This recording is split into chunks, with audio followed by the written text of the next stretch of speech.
First of all, we'll just start from the beginning. What made you decide to become a goalkeeper? I'm not exactly sure. I think goalkeepers are born, and I always told the story where when I was a youngster, I went down the school playing field, and they put a couple of coats down to play. I must have been about 7 or 8, and the PE teacher in those days said, "Who wants to go in goal?" And I just put my hand up, and that was it really. And I think you have it's that sort of position that I think.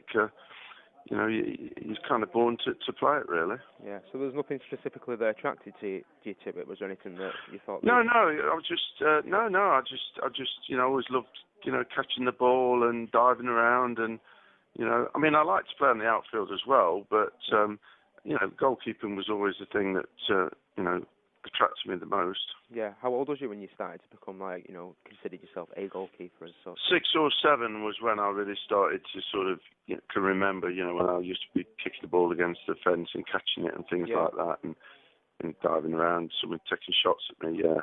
Yeah, that's quite an early age, really. Usually, it's when you talk to keepers, it's usually later when they say they decided to become a goalkeeper.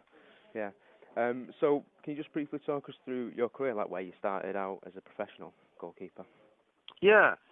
Well, what I always did, I mean, obviously, just briefly, I set myself goals when I was schoolboy football, and I played, I sort of played for Leicester boys, right the way through different levels from when I was 10, right through to when I was 15, if you understand what I mean. And then I got picked to play for England schoolboys at Wembley in front of 90,000 people against Scotland, which was unbelievable. Yeah.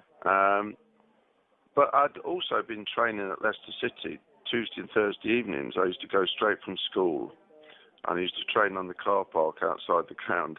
And sometimes at the end of the season, we would actually train on the pitch, because in those days, they used to have what was called no soccer academies. They used to have amateurs and semi-professionals used to come down from work and train, at the ground sort of thing. Yeah. And I used to go down before they arrived, and eventually I was sort of training on my own and then training with them. So I had an association with Leicester, but when I played for England schoolboys, that sort of Man United and Arsenal wanted to sign me, but I ended up signing for Leicester as an apprentice, for 2 years. Yeah. And made my debut for Leicester when I was an apprentice, 16 and a half, and then I was playing regular for Leicester when I was 17.